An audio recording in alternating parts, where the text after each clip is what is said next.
संगच्छध्वं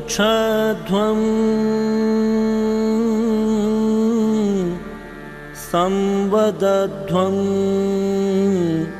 संभो मनासि जानता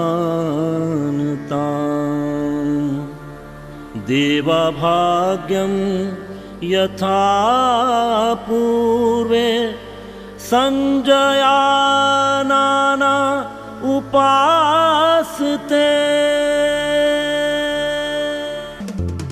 कहते हैं माटी माटी की अपनी सिफत होती है, उनकी अपनी किस्मत होती है, जिन्हें बदला जाना मुमकिन नहीं। हर माटी को पानी नसीब नहीं होता, उनसे उपज लेना तो बहुत दूर की बात है। लेकिन गुजरात के कच्छ की माटी की किस्मत बदलते समूचे दुनिया ने देखी है। प्रधानमंत्री खेतों में मेहनत करने वाले करोड़ों लाखों काश्तकारों और मंडियों तक अनाज पहुंचाने वाले लोगों की पीड़ा, उनके संघर्षों और स्वाभिमान को संजीदगी से महसूस करते हैं। लिहाजा परिणाम सामने है, चाहे सरदार सरोवर के पानी से लहलहाता कच्छ हो या साबरमती का कायाकल्प हो। पुराने पड़े अनगिनत जल संकायों के पूर्णोद्धार, बूंदों ने मिलकर ठानी है जल क्रांति तो आनी है। हजारों नए तालाबों के निर्माण और चेक डैम के निर्माण से गुजरात का पानीदार बन जाना किसी परिलोक की कहानी नहीं है, बल्कि उस यथार्थ का चमकदार कथानक है जिसके रचयिता हैं भारत के प्रधानमंत्री नरेंद्र मोदी। गुजरात के फसल बीमा के प्रावधानों को देश में लागू कर वह न सिर्फ खेती को बल्कि किसानों की मेहनत को सम्मान देना जानते हैं। प्रधानमंत्री फसल बीमा योजना उन किसानों पर प्रीमियम का बोझ कम करने में मदद करती है जो अपनी खेती के लिए ऋण लेते हैं और खराब मौसम से उनकी रक्षा करती है। यह योजना मौसम की अनिश्चितताओं से जुड़े जोखिम को कम कर मेहनती किसानों के आर्थिक हितों की रक्षा करने में लगातार अहम भूमिका निभा रहा है। आज करोड़ों किसान इस बीमा योजना का लाभ उठा रहे हैं, जो देश में कृषि क्षेत्र के विकास के प्रति सरकार की प्रतिबद्धता को दर्शाता है। प्रधानमंत्री फसल बीमा योजना के बारे में प्रधानमंत्री के विचार कुछ इस तरह हैं। हमारी सरकार ने प्रधानमंत्री फसल बीमा योजना शुरू की और किसानों को ये ऐसी प्रधानमंत्री फसल बीमा योजना बनाई कि जिसके कारण अगर किसान की फसल तैयार होने के बाद खेत से बाजार जाने के बीच में ही अगर कोई बहुत बड़ी आपदा आ गई और फसल बर्बाद हो गई तो उसको भी बीमा देने की योजना हमने बनाई। पानी भर जाए तो उसको बीमा, अरे किसान खेत में बुआई कर दें, सोइंग कर दें और सोचता है कि 15 जून को बारिश आएगी, 20 जून को आएगी, जुलाई में आएगी, अगस्त में आएगी, लेकिन बारिश नहीं आई तो भी भारत सरकार ने ऐसा बीमा दिया है कि तो भी किसान को मिनिमम प्राइस मिल जाएगा ताकि उसकी साल बर्बाद न हो जाए।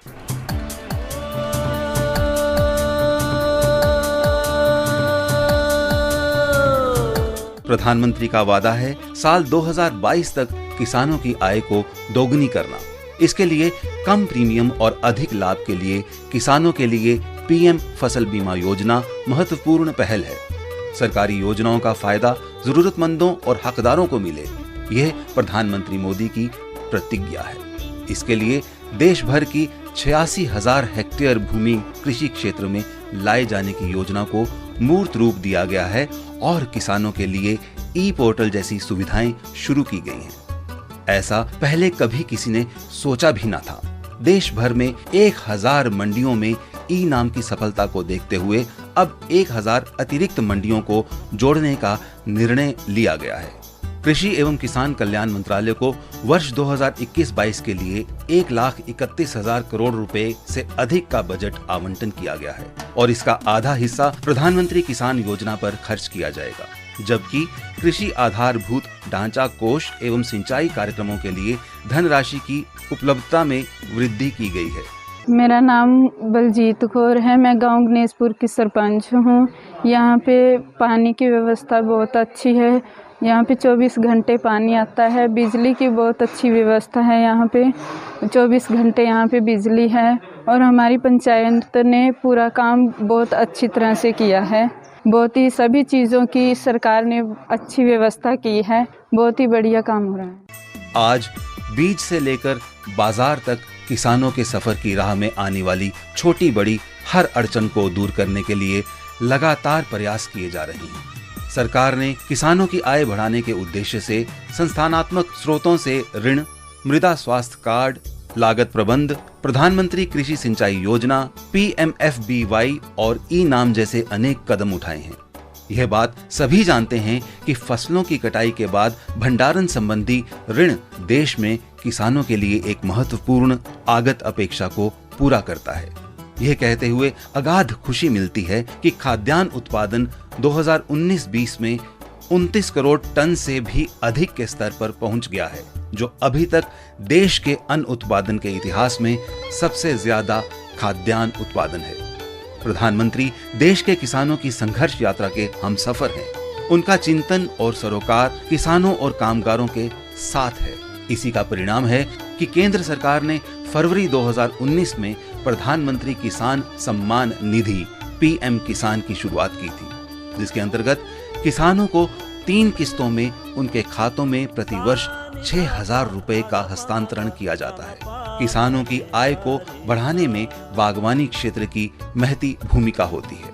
इसी बात की व्यापक संभावनाओं को ध्यान में रखते हुए भारत सरकार ने वित्तीय वर्ष 2021-22 में बागवानी क्षेत्र के विकास के लिए 2250 करोड़ रुपए आवंटित किए हैं। अच्छी बात यह है कि भारत में उत्पादित बागवानी फसलों की विदेशों में मांग लगातार बढ़ रही है। उम्मीद जताई गई है कि ये संस्थागत ऋण किसानों को अन्य माध्यमों से ब्याज की ऊंची दरों पर उधार लेने की मजबूरी से बचाता है। इलेक्ट्रॉनिक राष्ट्रीय कृषि बाजार यानी ई-नाम की शुरुआत 2016 से की गई और इसका उद्देश्य इलेक्ट्रॉनिक प्लेटफॉर्मों के माध्यम से APMC को एक मंच पर लाना और किसानों को ऑनलाइन व्यापार के लिए प्रोत्साहित करना है। यह उस उपलब्धि का विस्तार है जिसका लाभ गुजरात के लोगों ने साल 2010 के आते आते तक लिया। यकीन नहीं होता कि गुजरात देश का एकमात्र राज्य बन गया जिसने सभी 13,695 ग्राम पंचायतों को ब्रॉडबैंड कनेक्टिविटी प्रदान की। भारत नेट योजना के तहत 2014 से अब तक देश भर के 1.5 लाख से अधिक ग्राम पंचायतों को ऑप्टिकल फाइबर से जोड़ा जा चुका है। इसने ग्रामीण और दूर दराज के क्षेत्रों में नागरिकों के लिए सुलभ सामाजिक कल्याण और वित्तीय समावेशन योजनाओं के अलावा स्वास्थ्य, शिक्षा और कृषि के क्षेत्र में आवश्यक सरकारी सेवाओं को सुनिश्चित किया है। मेरा नाम बरखेराम है, गांव गणेशपुर, पंचायत त्रिलोकपुर में। जो भी भारत सरकार उपलब्धियां भेजती है हमारी पंचायत तुरंत उसको लागू करवा लेती है और सोलर लाइट, पानी का और जो भी मतलब व्यायामशाला सारे काम इन्हें तुरंत लागू कराए और तुरंत काम हुए। विकास के राजकीय रथ का सारथी है गुजरात, जो प्रेरित कर रहा है किसान के साथ विज्ञान के उस संकल्प को, जहां खेतों में विज्ञान के प्रयोगों और तकनीक का इस्तेमाल किसानों की किस्मत बदल रहा है। देश भर में विशेष रूप से दूरस्थ और ग्रामीण इलाकों में 3,56,000 कॉमन सर्विस सेंटर स्थापित किए गए हैं। अब उन सुदूरवर्ती इलाके के लोगों के लिए सुलभ सामाजिक कल्याण और वित्तीय समावेशन योजनाओं के अलावा स्वास्थ्य, शिक्षा और कृषि के क्षेत्र में आवश्यक सरकारी सेवाओं को सुनिश्चित किया गया है। किसानों और माटी की सेहत सरकार का मानवीय सरोकार है। अब रसायनों के उपयोग में कमी लाने, मृदा स्वास्थ्य में सुधार किए जाने, फसल की पैदावार में बढ़ोतरी के लिए वर्ष 2015-16 से नीम कोटेड यूरिया की शुरुआत की गई, जिसकी चारों तरफ प्रशंसा हुई है। ग्रामीण भारत और पंचायतों का सशक्तिकरण प्रधानमंत्री का सपना है। हमारे देश की प्रगति और संस्कृति का नेतृत्व हमेशा हमारे गांवों ने ही किया है। इसलिए आज देश अपनी हर नीति और हर प्रयास के केंद्र में गांवों को रखकर आगे बढ़ रहा है। हमारा प्रयास है कि आधुनिक भारत के गांव समर्थ हो, आत्मनिर्भर हो। इसके लिए पंचायतों की भूमिका को बढ़ाया जा रहा है। पंचायतों को नए अधिकार दिए जा रहे हैं पंचायतों को डिजिटल बनाने के लिए हर गांव को फाइबर नेट से जोड़ने का काम भी तेजी से चल रहा है। आज हर घर को शुद्ध जल देने के लिए चल रही जल जीवन मिशन जैसी बड़ी योजना की जिम्मेदारी पंचायतों को सौंपी गई है। ये अपने आप में एक बहुत बड़ा काम हमने आपके जिम्मे आपकी भागीदारी से आगे बढ़ाया है। आज गांव में रोजगार से लेकर गरीब को पक्का घर देने तक का जो व्यापक अभियान केंद्र सरकार चला रही है वो ग्राम पंचायतों के माध्यम से ही आगे बढ़ रहा है।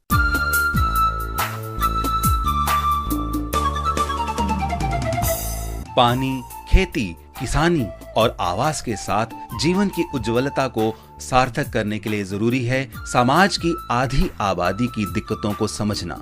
जलावन की लकड़ियां जुटाना न सिर्फ जान जोखिम में डालने की बात रही है, बल्कि दिन भर की एक थकाऊ प्रक्रिया भी है।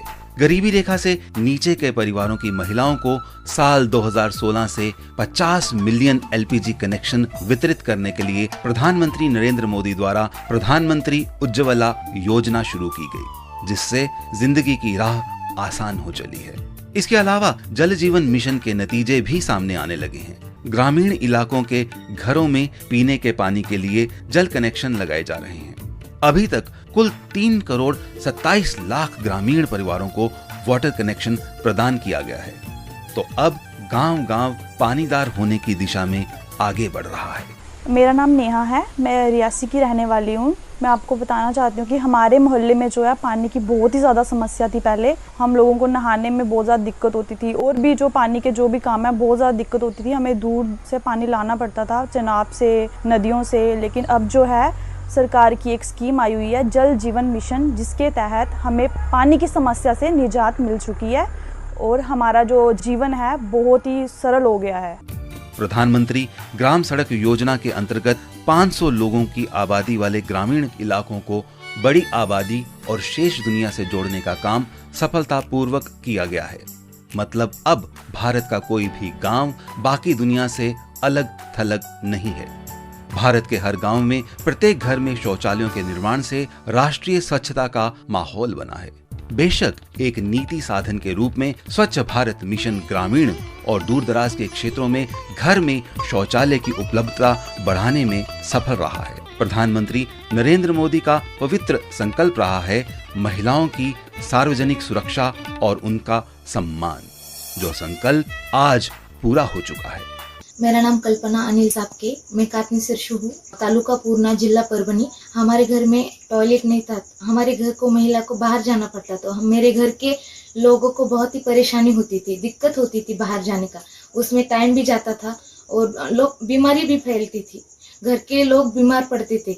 जब हमें स्वच्छ भारत मिशन अंतर्गत शौचालय का लाभ मिला तो 12,000 का लाभ मिला, तो हमने टॉयलेट बनाई, तो हमारे घर के लोगों को बीमारी कम होने लगी और टाइम भी बचने लगा और घर का वातावरण भी बहुत ही अच्छी तरह से होने लगा, लोग कम बीमार पड़ने लगे।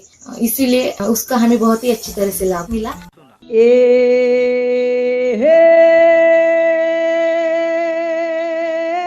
चलो चलो बोलो दोरे,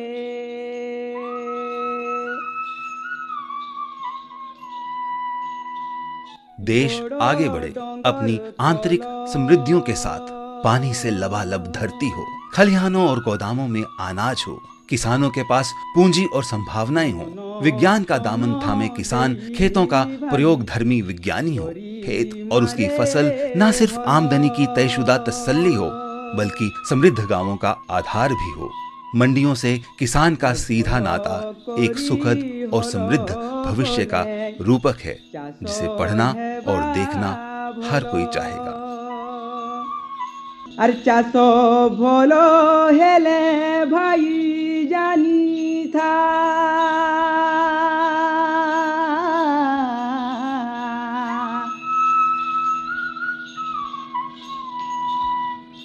आमर मंगल आरु देशर मंगल।